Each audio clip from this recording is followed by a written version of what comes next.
Iglesia de Dios Corrientes. Vamos a compartir en esta noche la palabra del Señor. Y estamos ya dentro del marco de lo que son las fiestas, ¿no? La fiesta, la Nochebuena, la Navidad. Y la palabra del Señor en el libro de Lucas, capítulo 2, nos narra precisamente este momento que dio inicio a lo que hoy nosotros conocemos y celebramos como la Navidad. Y el capítulo 2, creo que todos conocemos la historia del nacimiento del Señor, pero el capítulo 2, versículo 7, que es donde yo quiero enfatizar, dice la palabra del Señor: y dio a luz a su hijo primogénito, y lo envolvió en pañales, y lo acostó en un pesebre, porque no había lugar para ellos en el mesón. Quiero que repita conmigo: porque no había lugar para ellos en el mesón. Amén. Saben, en el año 1994, una cantante muy conocida lanzó un álbum titulado Merry Christmas. Esa cantante se llama Mariah Carey. Y dentro de este álbum, ella sacó una canción que probablemente ni en sus más remotos sueños imaginó que iba a tener el éxito que tuvo. Esta canción se llama All I Want for Christmas is You. Es decir, todo lo que quiero para Navidad es a ti. Y esta es una canción, quizás algunos así, con el nombre no la ubican, pero seguramente la habrán escuchado, porque es una canción que sobre todo en esta época anda circulando y dando vuelta por todos lados. Y sobre todo en lo que es Europa y en lo que es Norteamérica. Pero ¿qué es lo más llamativo de esta canción que en muchos lugares casi que inaugura la temporada de las fiestas o de la Navidad?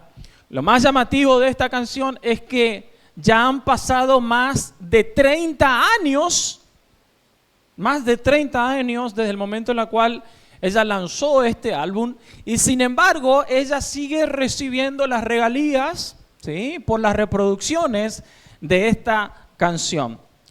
Y año a año, en vez de ir decayendo, esta canción es como que sigue ganando fuerza, sigue tomando fuerza.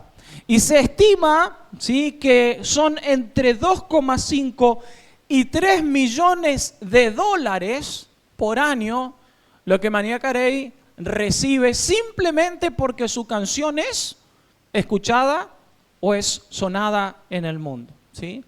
De 2,5 a 3 millones de dólares por año, sin hacer absolutamente nada más que dejar que la canción siga fluyendo. Es decir, esta artista podría, si ella quisiera, podría literalmente no hacer absolutamente nada de su vida y dedicarse a seguir cobrando las regalías de esta canción. Ella simplemente podría decir: bueno, ya está mi carrera, ya no necesito más nada que hacer, porque de ahora en más y hace cuánto tiempo simplemente tengo que recibir lo que a mí me toca de las regalías de esta canción. No se sabe bien si es el ritmo, si es la letra, que en realidad la letra no tiene nada que ver ni con Jesús, ni con Dios, ni con nada que tenga que ver con algo bíblico, sino que ella está deseando que Papá Noel le traiga al amor de su vida y se lo ponga allí en la puerta. Eso es lo que dice la canción en inglés. No sabemos bien qué es lo que pegó, pero pegó. Pegó y se sigue sonando y sigue escuchando e inaugura esta temporada, ¿sí?, de fiesta. Es decir que la sociedad, el mundo recibió, acogió, atesoró esta canción como la canción que un poco habla o resume lo que son las fiestas, la Navidad. Y en estas temporadas no solamente esta canción es bien acogida o bien recibida, sino que en general la gente, y digo en general porque siempre hay algunos que no les gusta nada, no les gusta ni la fiesta, no les gusta la Navidad, pero en general a todos nos gusta la fiesta. Y es una temporada donde las ciudades se tiñen de otro sonido, donde se tiñen de otros colores, donde uno puede ver más adornos, donde uno puede ver más luces. Es una temporada donde se vende más, por eso los comercios también aprovechan, porque saben que es ahora o nunca, ¿no? Enero ya hay una peladura importante, ¿no? Así que hay que aprovechar en diciembre para vender. Entonces todos aman esta temporada del año, esta temporada de la Navidad, donde hay más dinero, donde está el aguinaldo, donde están los recursos, donde está la venta, donde están los colores, donde está la canción, donde está todo lindo. Pero lo paradójico es que aunque el mundo ame la canción, las luces, el comercio y ame todo lo que significa para el mundo la Navidad, siguen rechazando al verdadero sentido o al autor y al verdadero significado de la Navidad, que es a Jesús. Así que la Navidad es recibida y aceptada, pero Jesús es dejado afuera. Qué paradójico, ¿no? Es decir, amamos, o la sociedad ama lo que significa o envuelve, mejor dicho, a la fiesta. Sin embargo, no quieren saber mucho de Jesús. Y lo paradójico es que sin Jesús no habría Navidad. Por eso el versículo que nosotros leíamos que decía que no se encontró lugar para ellos.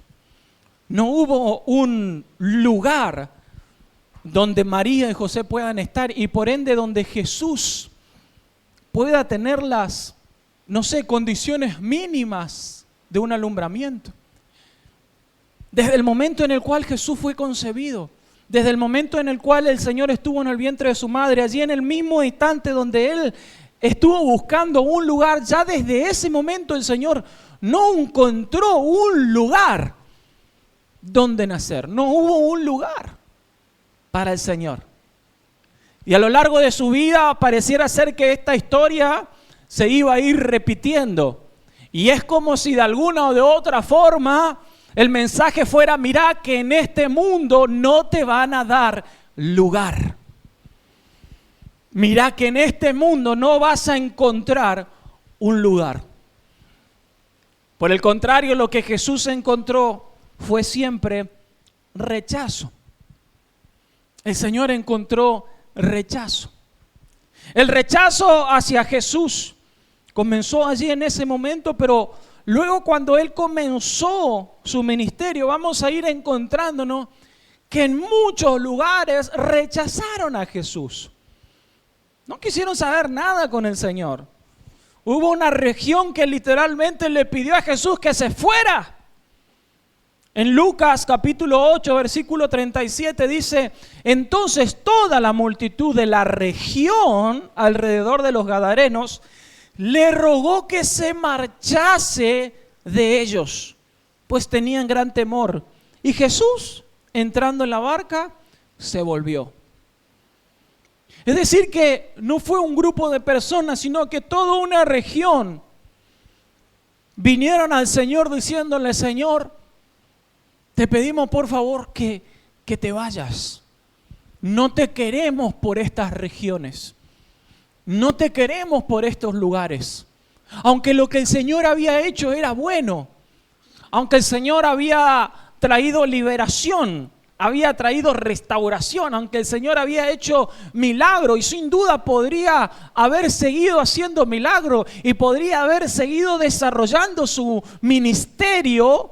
Sin embargo, todos los de esa región vinieron al Señor a decirle: no te queremos en este lugar. El Señor recibió mucho rechazo a lo largo de su ministerio. Encontramos también a una persona que recibió a Jesús en su casa, sin embargo, lo despreció. Despreció a Jesús y no lo trató como Jesús se merecía ser tratado. Cuando había lugares que quizás sí querían recibir al Señor, pero había otros lugares que no querían a Jesús. Y había lugares donde los recibía, sin embargo, no lo recibían como Él debía ser recibido. También en Lucas capítulo 44 encontramos esta historia donde Jesús va a visitar la casa de un hombre fariseo llamado Simón. Esta historia está allí envuelta de la historia de la mujer que derramó perfume sobre los pies del Señor y lo secó con sus cabellos. Y allí estaba Simón el fariseo criticando en su corazón, criticando en su mente lo que Jesús había hecho. Sin embargo, Jesús le dijo a Simón: ¿ves esta mujer? ¿Ves a esta mujer, Simón? Entré a tu casa y no me diste agua para mis pies. En cambio, esta mujer me ha bañado los pies con sus lágrimas y los ha secado con sus cabellos. No me saludaste con un beso, pero ella desde que entré no ha dejado de besarme los pies. No me pusiste ungüento en la cabeza, pero ella ha derramado perfume sobre mis pies. Es decir que el Señor llegó a una casa donde lo trataron mal. Quizás para nosotros hoy en día no representa tanto que se le lave los pies a alguien cuando llegue. Qué bueno que no tenemos que cuidar todavía ese detalle en nuestra cultura, ¿que no? ¿Se imaginan lavándole los pies, digamos, a todas las personas que lleguen? Mamita querida, ¿no? Qué bueno que ya no tenemos que guardar, digamos, ciertas cosas de otra cultura. Pero en aquella época era algo común, era algo cotidiano. Enjuagarle los pies, ofrecerle lavarse las manos, atenderlo. De hecho, el judío estaba casi por obligación, debía ser un buen hospedador. La ley en muchas partes mencionaba que ellos debían atender bien a las visitas, a los extranjeros. Y luego sus leyes internas también hablaban mucho de cómo ellos debían atender cuando una persona venía a su casa, pero sobre todo si esa persona era un rabí. Era un maestro, tenía que ser tratado como si una figura importante llegara a nuestra casa. Es como si el intendente llegara a tu casa. ¿Te imaginas?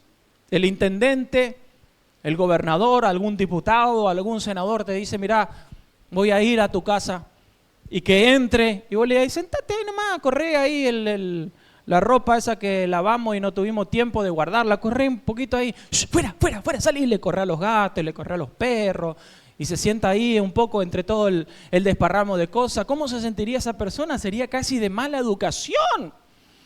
Y uno dice: bueno, cualquier persona, pastor, por supuesto, pero imagínate a alguien que se supone es una persona de renombre, es una persona importante. Cuando se trataba de un rabí se buscaba de cuidar los máximos honores para poder recibirlo. Y sin embargo, Simón no había tenido ningún cuidado, ni el más básico y fundamental, que era por lo menos lavarle los pies. No había tenido en cuenta esto. Vemos cómo el Señor recibió desprecio muchas veces de las personas que querían atenderlo. En una oportunidad también en una sinagoga casi matan a Jesús. La historia se encuentra allí en Lucas 4:28, luego de leer la ley y de hablarle al Señor y predicarle a los que estaban allí. Dice el versículo 28, al oír estas cosas, todos en la sinagoga se llenaron de ira y levantándose le echaron fuera de la ciudad y le llevaron hasta la cumbre del monte sobre el cual estaba edificada la ciudad de ellos para despeñarle. Es decir, lo querían liquidar al Señor.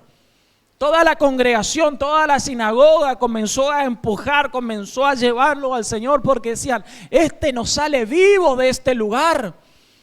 Y si era por ellos, queridos hermanos, lo hubiesen matado. La palabra del Señor no nos dice cómo, simplemente dice que Jesús se abrió paso, ¿sí? Y pasó en medio de ellos y se fue. Pero si hubiese sido por esta sinagoga, hubiesen tirado al Señor de ese lugar alto.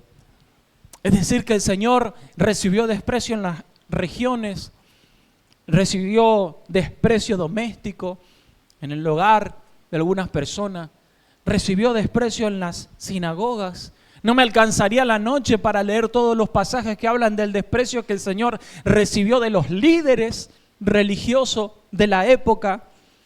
Pero no solamente eso, sino que la sociedad misma también rechazó a Jesús. Y conocemos esta historia de ese momento cúlmine en la historia del Señor, de la pasión del Señor, donde dice en Mateo 27:21, cuando el gobernador le preguntó a la multitud, ¿a cuál de estos dos quieren que le suelte? Y ellos respondieron a Barrabás. Pilato les dijo, ¿qué haré entonces con Jesús llamado el Cristo? Sea crucificado, dijeron todos. Aquí podemos encontrar ese momento tan crítico, donde el Señor delante de todas las personas, al lado de un ladrón, que quién sabe todas las fechorías que pudo llegar a haber cometido en su vida, siendo conocido por toda la sociedad, sabiendo toda la sociedad quién era Barrabás, y sabiendo que al lado estaba Jesús, que más allá de que estés en disconformidad o piense distinto de lo que está predicando, todo el mundo sabía que no era ni asesino, ni ladrón, ni nada por el estilo. Sin embargo, al unísono, toda la multitud gritó, queremos a Barrabás. El Señor una vez más, delante de las personas, recibiendo el menosprecio, el rechazo. Desde el momento en el cual se dijo no, se encontró lugar para él, hasta el último día casi que él estuvo en la tierra, el Señor fue despreciado, el Señor fue rechazado. Amamos la Navidad, dice el mundo, pero no queremos saber nada de Jesús. Amamos el amor, la familia, la fiesta, los buenos deseos, pero no nos hablen de Jesús. Yo creo que si la sociedad pudiese cambiarle el nombre a la Navidad, lo haría. Creo que si tuviesen el poder de dejar de llamarle Navidad y llamarle, no sé, con otros nombres, buenos deseos, buenas épocas, si pudiese hacerlo, lo haría. Porque la sociedad nunca, el mundo nunca quiso saber nada del Señor. Literalmente, como dice el libro del profeta Isaías, Jesús fue ese varón de dolores experimentado en quebranto. Jesús fue esa persona que tuvo que pasar por todos esos momentos en los cuales fue dejado, fue despreciado, fue bastardeado, ninguneado, rechazado. Y si tú te preguntas o piensas y dices, no, el Señor, ¿qué me va a entender? Que a mí me dejaron, que a mí me rechazaron, que a mí me excluyen, que a mí no me tienen en cuenta. Bueno, entonces no conoces a Jesús verdaderamente. No conoces el ministerio del Señor. Porque el ministerio del Señor, casi desde su inicio a su final, consistió en su gran parte de rechazo de la gente hacia Él. De hecho, casi que hasta el último tiempo, ni siquiera su familia creía en Él. Sus hermanos creían en Él. Algunos de sus discípulos también hasta dudaban y trataban de comprenderlo mejor. Y uno se pregunta, ¿cómo Jesús pudo soportar tanto rechazo? ¿Cómo el Señor pudo soportar tanto rechazo de la gente, de las regiones, de los lugares, de la sociedad, de las personas? ¿Cómo el Señor soportó tanto rechazo? Bueno, lo primero que nosotros debemos entender y saber es que el deseo de Jesús nunca fue complacer a las personas. El deseo del Señor nunca fue quedar bien con las personas, ni con el sistema, ni con los religiosos de la época. Su deseo fue siempre agradar y hacer la voluntad del Padre. El deseo del Señor fue siempre saber qué es lo que Dios quería que Él haga y hacerlo. Por eso en Juan 8:29 Él declara: porque el que me envió conmigo está. No me ha dejado solo el Padre, porque yo hago siempre lo que a Él le agrada. Es decir, el Señor no estaba preocupado en lo que la gente podía llegar a pensar, en lo que la gente podría llegar a decir. Su deseo está en aquello que Dios decía de Él. A veces pienso de cuántos achaques nosotros nos libraríamos, de cuántas aflicciones nosotros nos libraríamos si dejáramos de pensar tanto en lo que la gente puede llegar a decir y comenzáramos a pensar más en lo que Dios dice. Porque es lo que Dios dice lo que a mí debería preocuparme, no lo que las demás personas puedan llegar a decir. Porque las demás personas pueden llegar a decir mucho, y muchas de esas veces las cosas que digan no van a ser lindas, no van a ser buenas. Pero cuando yo entiendo qué es lo que Dios dice de mí, es cuando mi corazón puede estar tranquilo. Te han rechazado, Jesús no te rechaza. Te han dicho que no vales nada, el Señor te dice que has valido su propia sangre, su sacrificio. Te han dicho que eres un bueno para nada, que no sirve para nada, el Señor te llama real sacerdocio, pueblo escogido, nación santa, apartado, tesoro.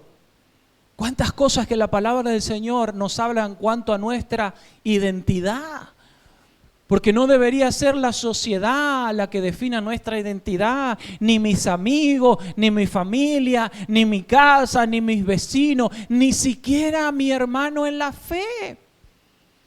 Mi identidad no está definida por lo que un hermano o una hermana pueda llegar a decir, por lo que un pastor o una pastora o un líder pueda llegar a decir. Mi identidad está definida por Cristo. Eso es bueno.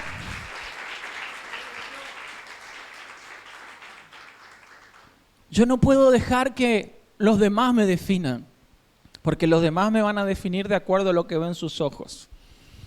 Me van a decir si soy bueno, si no soy bueno. Imagínense si yo tuviese que dejarme llevar por lo que pueda llegar a decirse de mí, sobre lo que la gente piensa que es un buen pastor y lo que no es un buen pastor. Tendría que vivir llorando, hermano. Llorando en una esquina, tratando de agradarle a uno y agradarle al otro. Y jamás voy a lograr agradarles a todos. Porque todos tienen una concepción distinta o diferente de cómo el pastor, por ejemplo, en mi caso, debería ser. Entonces yo, ¿dónde tengo que tener mi tranquilidad? En estar seguro y en estar convencido de que estoy haciendo lo que Dios me dijo que yo haga. Ni Jesús pudo agradarle a todos. Jesús fue el más bueno. Jesús fue el más santo. Jesús fue el más justo. Y sin embargo nosotros vemos que una y otra vez regiones, lugares, sinagoga, personas rechazaron al Señor. Y a veces nosotros pensamos que si somos más buenos nos van a amar más. Que si nos esforzamos más entonces van a hablar mejor de nosotros. Deja de pensar en lo que dicen los demás. En lo que hablan los demás. En lo que opinan los demás. Porque las opiniones, hermanos, son como las narices. Todos tienen una. Todos tienen una opinión. Entonces, ¿qué es lo que debería preocuparme? Lo que Dios dice de vos. ¿Qué es lo que Dios te pidió a vos que hagas? ¿Qué es lo que Dios me pidió a mí? El Señor estaba seguro de lo que Dios le pedía a Él. Y su deseo era agradar al Padre. Aun cuando las personas querían llevarlo para un extremo o para otro extremo, el deseo del Señor era agradar a Dios. En segundo lugar, Jesús está interesado en cada persona por igual. Y cada persona para Jesús vale el mundo. ¿Saben? Algunos dicen, bueno, Jesús murió por todos. No, Jesús murió por todo, Jesús murió por todo el mundo, no murió por mí, pero Jesús murió por cada uno de nosotros.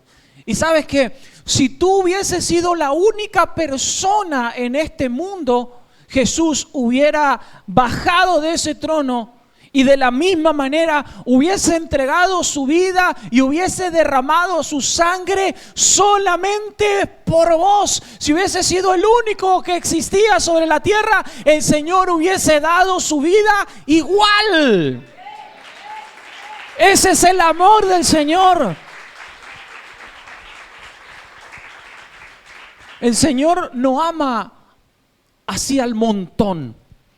El Señor te ama con un amor especial. Y es tan lindo el hecho de saber de que yo me siento especial para Dios. Yo no sé cuántos se sienten así. Creo que todos nos sentimos como que somos especiales, ¿o no? Decimos, el Señor me tiene un cariño especial a mí. Y una paciencia especial también. Y es que todos sentimos eso, porque ese es el amor que el Señor nos hace sentir. Porque ese es el amor de Cristo Jesús. Que el Señor nos dijo, bueno, ¿cuántos son? 99. Bueno, mandale 100 ya. No es una cuestión, a ver, más o menos son unos cuantos, sí, ya vale la pena. No. El Señor pensó en cada uno de nosotros.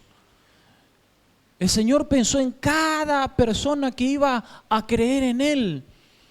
Por eso cuando el Señor era rechazado en las regiones, cuando el Señor era bastardeado en las sinagogas, en los caminos, cuando el Señor lo vapuleaban y lo escupía, Él seguía pensando en aquellas personas que habían creído en Él. En la última oración, antes de que comience ese camino a la cruz, el Señor ora por los discípulos y le dice al Padre, Señor, te pido por esto, pero no solamente por esto, sino por todos los que van a creer después de ello, por el mensaje de ello. Ya estaba orando por nosotros, intercediendo por nosotros, porque el Señor ya te había visto, porque el Señor ya me había visto. Por eso es que el Señor no se dejaba llevar por lo que todo el mundo decía, ni si todos creían, mira, no creyó toda esta región, no. Si uno creía, como en el caso del Gadareno, el Señor pasó el mar, llegó hasta ese lugar y rescató solamente a un endemoniado. Y se volvió y lo echaron de ese lugar, de esos contornos. Y uno dice, por uno solo. Para el Señor no fue fracaso, para el Señor fue éxito. Lo que pasa es que a veces nuestro éxito es diferente a la medida que tiene el Señor. A veces nosotros miramos y hacemos eventos y hacemos campañas, y si quizá en una campaña donde hemos invertido esfuerzo, donde hemos invertido lágrimas, donde hemos orado, donde hemos invertido recursos y hacemos 7 días, 10 días de campaña y se salva uno, para nosotros sería uno solo se salvó. Nos faltó ayuno, nos faltó oración, nos faltó fuego. Teníamos que cambiar otro predicador. Yo le dije, el pastor no tenía que predicar, inviten a un evangelista. Pero no, porque no sabemos el propósito que el Señor tiene con ese uno. ¿Cuántas personas llegarán después de ese uno? ¿O ustedes no creen que ese gadareno que fue salvo fue y predicó y se convirtieron regiones enteras? Por supuesto que sí. Por eso para el Señor, el hecho de saber de que así como quizás regiones enteras lo rechazaban, pero también habría muchas personas que iban a creer en Él. Para Él era más que suficiente.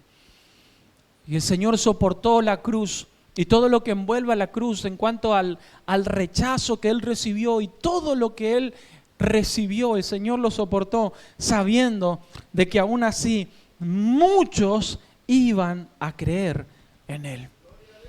Muchos iban a creer en Él. Y hoy en día, hermanos, los tiempos no han cambiado mucho.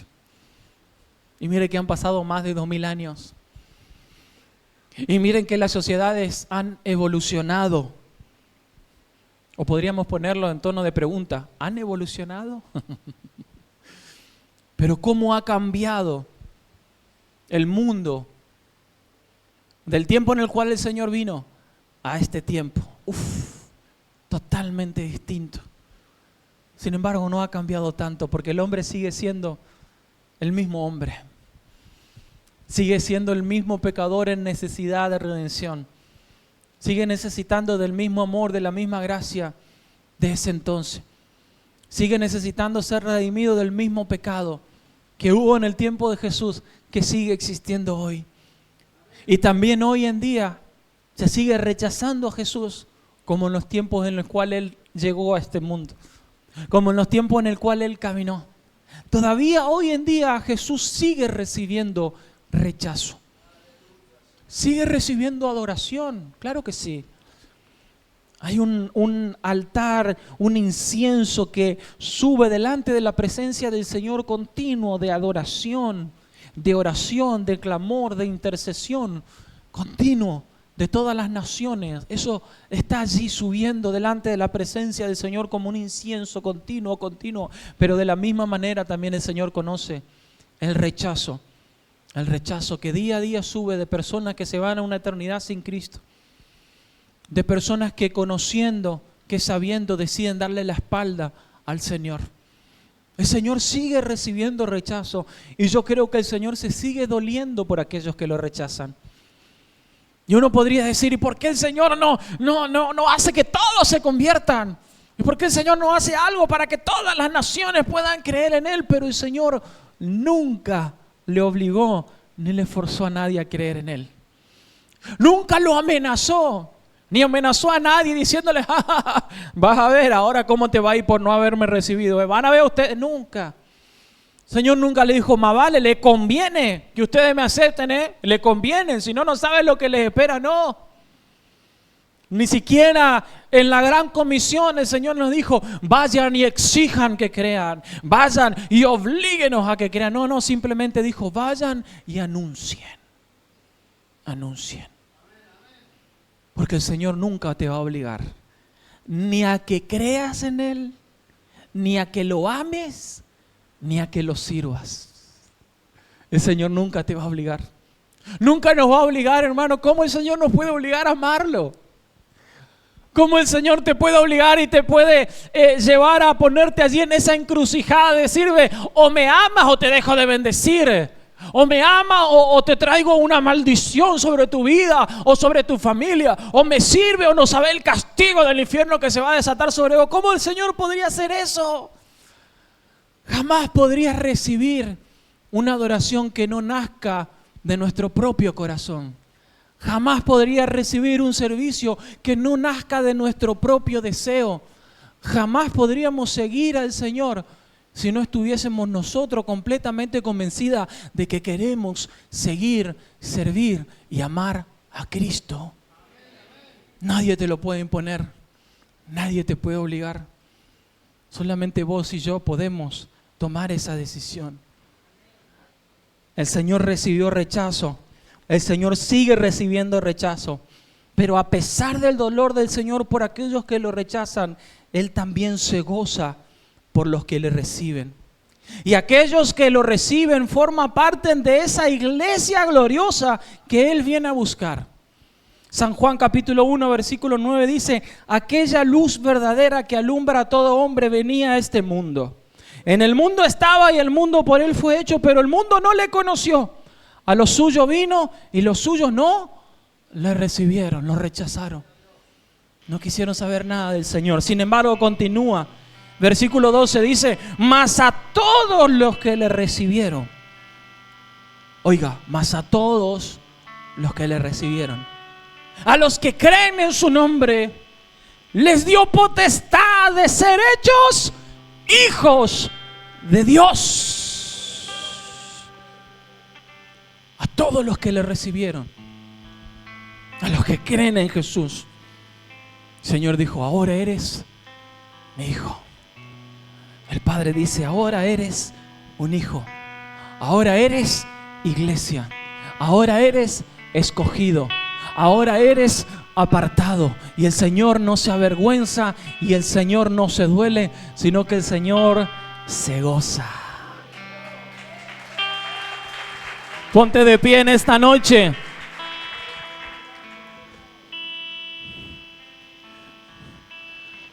La pregunta es si nosotros seguiremos recibiéndole al Señor. Si el Señor continuará hallando cabida en nuestros corazones. Si nosotros le seguiremos diciendo que sí al Señor cada día. Si nosotros seguiremos amándole. Si nosotros seguiremos sirviéndole. Inclina tu rostro allí donde tú estás.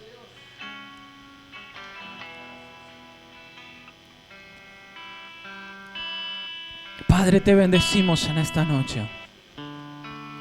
Te damos gracias porque nos has permitido, Señor, poder conocerte. Te damos gracias, Señor, porque podemos tenerte en nuestras vidas. Porque, Señor, sabemos que el mundo jamás te va a recibir. El mundo no puede recibirte, Señor. Y sabemos que aunque muchas veces se confunda, Señor, los términos, tú eres el verdadero sentido de la Navidad. Tú eres el verdadero sentido, Señor, no solo de la fiesta, sino de nuestra vida, de la humanidad, de nuestra eternidad. Señor, te damos gracias porque nos has dado potestad de ser llamados hijos tuyos. Ya no somos extranjeros, ya no somos desconocidos, ya no somos advenedizos, Señor, sino que somos tus hijos. Fuimos lavados, fuimos comprados, Señor, a precio de sangre. Y aunque el mundo, Señor, te rechace, nosotros queremos recibirte, Señor, cada día. Nosotros, Señor, queremos recibirte a ti.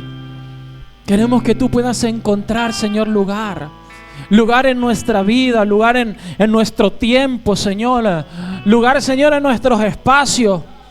Y sobre todo, Señor, lugar en la iglesia. No podemos, Señor, nosotros dejarte afuera. No podemos nosotros, Señor, impedirte de que tú tomes, Señor, el señorío de tu iglesia. Es tu iglesia, Señor, la que fue lavada a precio de esa sangre derramada, Señor. Tú viniste a este mundo a nacer, Señor, pero viniste con el propósito de poder redimirnos, de poder darnos vida, Señor. Ayúdanos, Señor, en este tiempo a que nada apague, Señor, en nuestros corazones ese deseo, Señor, de poder seguirte, de poder servirte, Señor, de poder proclamarte, de poder ser, Señor, testigos fieles. No que nos vayamos a pelear, Señor, con las personas. No, Señor, que nos vayamos a lugares a incomodar a otra gente, Señor, sino con el mismo respeto, con el mismo amor, Señor, en la cual tú te parabas, Señor, para hablar. De la misma manera nosotros podamos hablar y podamos declarar, Señor, de que tú has venido a este mundo, Señor, para que ya no andemos en muerte, en oscuridad, para que andemos en luz. Señor, tú no encontraste lugar allí, Señor, en Belén. No encontraste lugar en la sinagoga.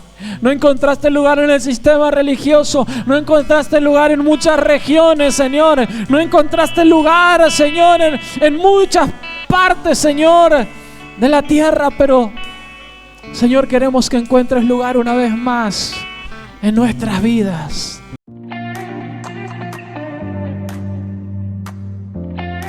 Suscríbete a nuestro canal para ver todos nuestros videos. También puedes seguirnos en nuestras redes sociales para contactarnos y no quedarte afuera de ninguna de nuestras novedades.